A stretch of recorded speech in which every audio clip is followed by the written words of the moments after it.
윤석열이 계속 검찰총장 하면 우리 다 감옥 갑니다 라는 얘기인 거야. 우리 다 감옥 갑니다.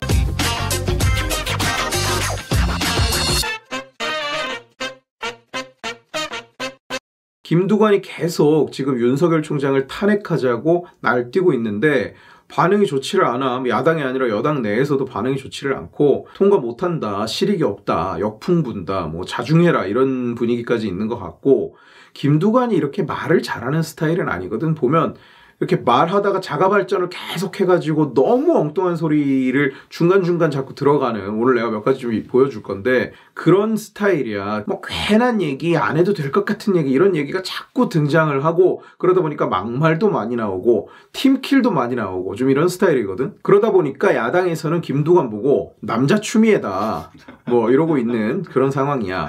여기야 칭찬이야.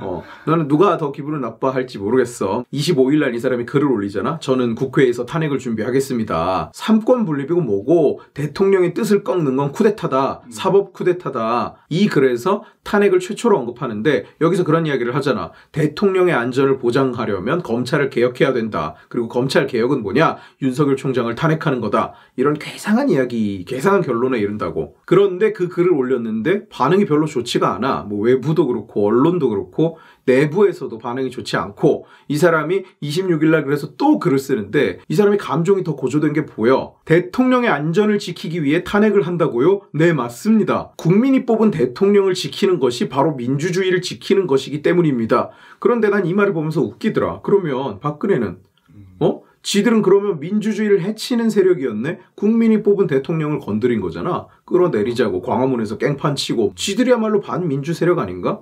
민주주의를 해친? 그리고 거기 나왔던 태극기 집회는 지들 말대로라면 민주주의의 수호자였어. 만약에 그렇지 않다고 이야기한다면 이중적인 거지. 내로남불이지. 이런 말도 해. 이 이야기가 며칠 동안 계속 발전하거든?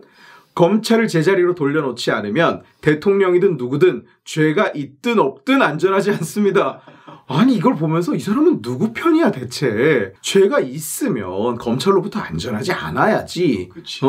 그런데 26일에 이 글을 올리고도 반응이 안 좋아. 당 내에서 되게 반응이 안 좋아. 그러니까 27일날 또 글을 올리는데 이 사람은 여기에서 점점점 이렇게 주화인말을 하는 게 보여.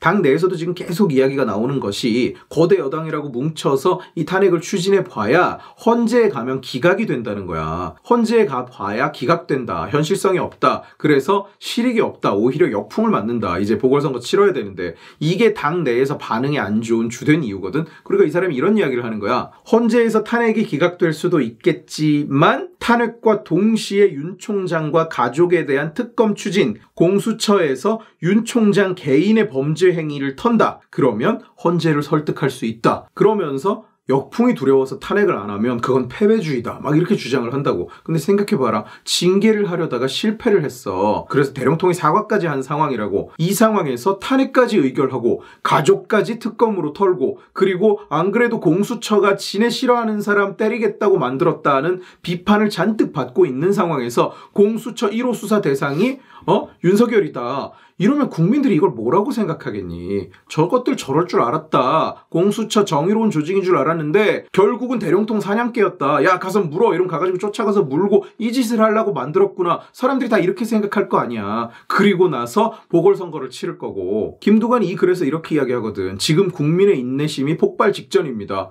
누구 때문에 폭발하는 거야? 내가 보기엔 윤석열 때문에 폭발하는 거 아니거든? 김두관 그 글에서 내가 제일 궁금한 게 뭐냐면은, 김두관이가 이렇게 얘기했단 말이야. 윤석열을 탄핵하지 않는다면 보궐선거에 개입할 수 있다라고 했단 말이야. 보궐선거에 개입이라는 게 도대체 무슨 의미야? 내가 보기엔 그 전에 뭔가 지네 편에 누군가의 범죄가 밝혀지면, 뭐 탈원전도 있고 울산 선거도 있고 또 다른 사람일 수도 있겠지. 뭔가가 밝혀지면 얘는 이걸 보궐선거 개입이라고 주장할 거야. 이게 보궐선거 개입이다. 검찰이 보궐선거에 개입하는 거다. 죄가 있든 없든. 근데 사실은 그런 논리라면 선거를 앞둔 상태에서는 그 어떤 고위공직자에 대한 수사도 하면 안 돼.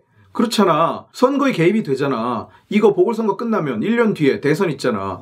그러면 하지 말아야 되잖아. 왜? 대선에 개입하는 거잖아. 그러면 이런 논리대로라면 검찰이 보궐선거에 어떻게 개입하냐? 무슨 가가지고 피켓 들고 뭐 하냐? 아니잖아. 내가 보기엔 그런 논리인 거야. 이 사람들이 검찰이 선거에 개입했다고 주장할 때 그 논리는 이런 데 바탕을 둔 거라고. 니네가 우리 편 수사해가지고 범죄 밝혀내고 기소하고 막 이랬잖아. 선거가 몇 달 남지도 않았는데 국민들이 대체 어떻게 생각하겠냐. 이거 완전히 선거 개입이네. 이거 완전히 정치검찰이네. 이런 식이 되는 거지. 그리고 여기에서 자기가 이틀 전에 했던 이야기랑 완전히 상반되는, 내가 삼권분립에 대한 영상에서 이 사람이 삼권분립을 오해하고 있다, 잘못 알고 있다, 거꾸로 알고 있다고 이야기를 했는데 자기 입장을 180도 바꿔. 행정부는 징계를 결정하고 사법부는 그 징계를 철회했다. 이제 입법부가 탄핵으로 견제하고 헌법재판소가 마지막 결정을 한다. 이것이 진정한 삼권분립이요 헌법 원리입니다. 아니 이틀 전만 해도 자기 입으로, 아니 자기 손가락으로 대통령의 뜻을 사법부가 바꾼 건 사법 쿠데타다라고 이야기했던 사람이 이제는 서로 바꾸고 서로 뒤집으면 그게 삼권 분립이다, 그게 헌법 원칙이다, 이렇게 이야기를 하고 있어. 이 사람이 지식의 칼을 봤을까? 내 영상을 보고 설득당한 걸까? 아, 내가 삼권 분립에 대해서 잘못 알고 있었구나. 서로 견제하고 뒤집고 해야 이게 삼권 분립이구나. 이렇게 설득이 된 건가? 28일에는 어느 방송에 나가서 또 이 이야기를 해. 뭐 내용은 비슷해. 무슨 역풍 안 분다, 뭐 추진해야 된다, 대통령을 지켜야 된다, 뭐 이런 이야기를 하고 별로 뭐 언급할 가치가 없고, 29일 날 급기야 이 주화 인마의 끝을 보는 거야. 그러니까 이 사람은 25일부터 26, 27, 28, 29 연속으로 매일같이 여기에 대해서 이야기를 하고 있는 거야. 글을 쓰고 29일에는 급기야 의원들한테, 그러니까 자기네 당 그리고 자기네 당 성향 의원들한테 편지를 돌렸어, 자기가. 이 편지를 보면 진짜 이제 주화 인마가 끝났구나, 막 이런 느낌이 드는 내용이야. 여기서부터 엄청 재밌어지거든. 살아있는 권력도 수사하라는 대통령의 말씀을 살아있는 권력만 수사하는 것으로 화답했습니다.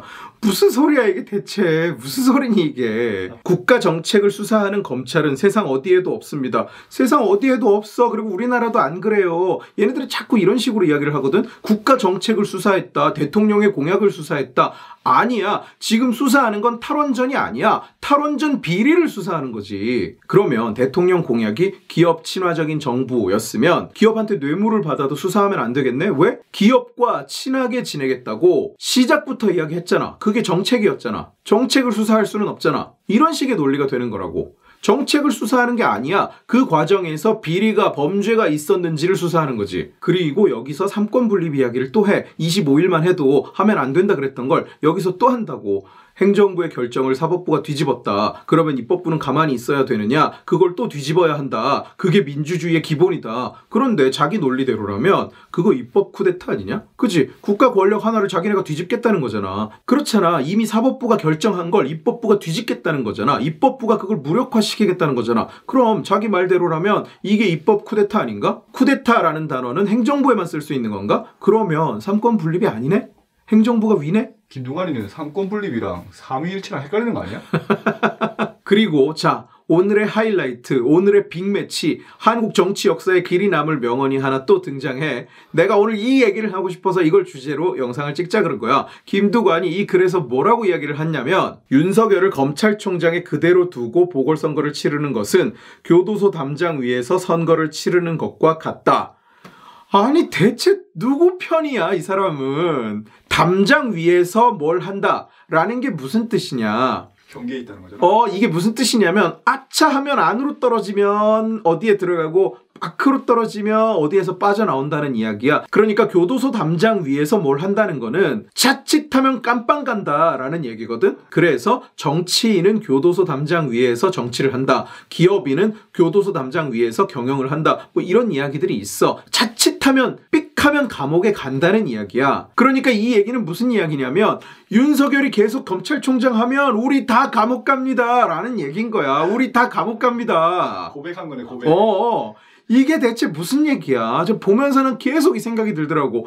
당신 누구 편인데? 아이, 우리 입장에선 고마워. 내 입장에선 고맙다. 진짜 감사드립니다. 그런데 누구 편이냐고. 자기 당 사람들은 이걸 보면서 무슨 생각을 할까 지금.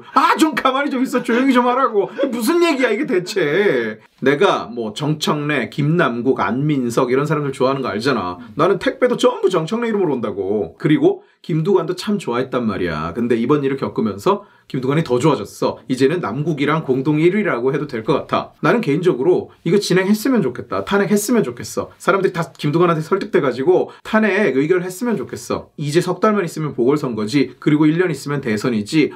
나는 이 탄핵을 꼭 했으면 좋겠어. 이게 어디까지 갈지, 어떤 꼴로 흘러갈지 나는 솔직히 말해서 너무 궁금하다.